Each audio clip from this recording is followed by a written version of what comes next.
You ever have one of those mornings where you walk into the shop, look at a pile of steel, and it just looks back at you with pure, unadulterated judgment? Every Tuesday, Tiger, usually because you've left a sculpture of half-finished projects blocking the coffee machine. It's a curated gallery of ambition, Alex. But today, I was staring at the frame for that off-road trailer I'm building. I had the MIG torch in one hand and the TIG torch in the other, and I felt like a parent trying to decide which kid to send into a heavy rainstorm without a coat. Dramatic as always. But honestly, it's the question everyone hits eventually. You start with whatever welder you could afford or whatever your uncle had in his garage, and then you realize that maybe, just maybe, using a sledgehammer to hang a picture frame isn't the way. So, for the folks listening who are staring at a piece of 1/4 inch plate or a delicate aluminum tube, how do we actually choose between MIG, TIG, and the old school stick? It's about the soul of the project, really. Or more accurately, how much time you want to spend grinding versus how much time you want to spend swearing. Let's start with MIG, metal inert gas, the hot glue gun of the metal world. I remember the first time I pulled a MIG trigger after years of struggling with other stuff. I felt like I cheated at life. It's a spool of wire, a motor, and a gas bottle. You point, you shoot, and if you've got your settings dialed, it sounds like bacon frying in a pan. You always use the bacon analogy. But for someone who's never touched one, it's basically the automatic transmission of welding, right? Exactly. It's friendly. It's the golden retriever of processes. You're feeding a consumable wire through the gun, and that wire acts as both the electrode and the filler. Because it's continuous, you can lay down inches, feet, even, of weld without stopping. But there's a catch. There's always a catch with you. The catch is that MIG is a bit of a messy eater. You've got spatter, you've got those little BBs of molten metal that jump off and commit suicide on your clean workshop floor. And if you aren't careful with your gas coverage, say you leave the shop door open and a light breeze wanders in, your weld ends up looking like a piece of Aero chocolate, just full of bubbles and regret. So MIG is for the I need this done by Saturday crowd, the trailer builders, the gate fixers. High production, high speed. It's great for thick stuff because you can just pour the heat in. But if you try to MIG weld a soda can, you're just going to make a very expensive, jagged hole. Which brings us to TIG, the one that looks like surgery. I've seen you do this, Tiger. You look like you're trying to defuse a bomb. One hand has the torch, the other has a filler rod, and your foot is pumping a pedal. It's a lot of coordination for a guy who trips over his own extension cords. Hey, I'm graceful when it counts. TIG is the poetry of the shop. Tungsten inert gas. You're using a non-consumable tungsten needle to create an arc, and you manually dip a rod of metal into the puddle. It's surgical because you have total control over the heat with that foot pedal. If the metal starts looking like it's about to give up and melt into a puddle on the floor, you just back off your toe. It's beautiful, sure, the dime stack look, but let's be real, it's slow.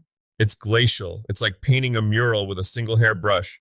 I spent 3 hours last night TIG welding a stainless steel manifold, and by the end, my neck felt like it was made of dry kindling.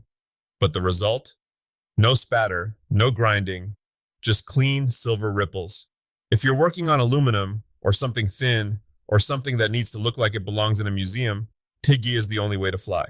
So, for the beginner, MIG if you want to finish the project, TIG if you want to fall in love with the process. And if you have the patience of a saint, TIG doesn't forgive a dirty workspace. If there's a fingerprint's worth of oil on that aluminum, the arc will turn green and spit in your face. It demands respect. Okay, but we're forgetting the old man in the corner. Stick welding, shielded metal arc welding, if we're being fancy. My grandfather had a buzz box that sounded like a hornet's nest and looked like it was built in the 40s. Stick is the blacksmithing of welding. It's primal. You've got a sacrificial electrode, a stick coated in flux. You strike an arc like you're lighting a giant match. It's loud, it's smoky, and it produces a layer of slag that you have to chip off with a hammer like you're excavating a fossil. It sounds miserable. Why would anyone choose that in the year of our Lord 2024? Because stick doesn't care about your feelings, Alex. And it certainly doesn't care if your metal's a little rusty or if you're standing in a field in North Dakota with a 30-mile-an-hour wind. Because the flux is on the rod, you don't need a gas bottle. It's portable. It's powerful. If I have to weld a broken H-beam on a tractor out in the mud, I'm not bringing my delicate TIG setup. I'm grabbing the stick lead. So it's the off-road welder, the one that works when the conditions are garbage. Exactly, it's high penetration. It digs deep. But trying to weld thin sheet metal with a stick welder is like trying to perform heart surgery with a chainsaw. You're just going to end up with a mess. and a lot of colorful language. Let's break this down for the person who's about to drop $1,000 on their first machine. If they can only pick one to start their journey, where are they landing? If you're a hobbyist who wants to build furniture, fix a lawnmower, or make some garden art, get a multi-process MIG machine, something that can do gasless flux core if you're outside, or true MIG with a bottle for the clean stuff inside. It's the most rewarding for the least amount of why is this not working time. And for the perfectionist, the person who's already spent 40 hours sanding their woodworking project? Oh, they're going straight to TIG. They'll hate the learning curve. It's like learning to play the violin while riding a unicycle. But once it clicks, you feel like a wizard. What's the biggest shop disaster you've had switching between these? You must have a story where you picked the wrong tool for the job. It wasn't that long ago.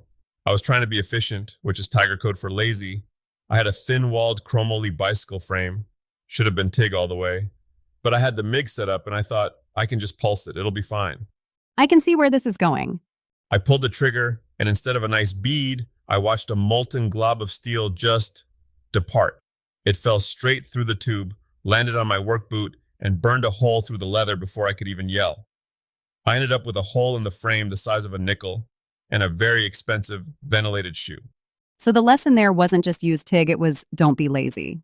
It's about matching the energy of the machine to the needs of the metal. You can't force a process where it doesn't belong. To wrap this up, MIG for speed and ease, TIG for beauty and precision, and stick for when the world is ending and you need to join two pieces of rusty bridge together. That's the gospel right there. But the real takeaway, don't let the choice paralyze you. The worst weld is the one you never started because you were too busy reading manuals. Pick a process, burn some wire, and eventually the metal starts telling you what it needs. Just maybe wear better boots than Tiger did. Yeah, and maybe keep a fire extinguisher closer than I do. But that's a story for the next episode.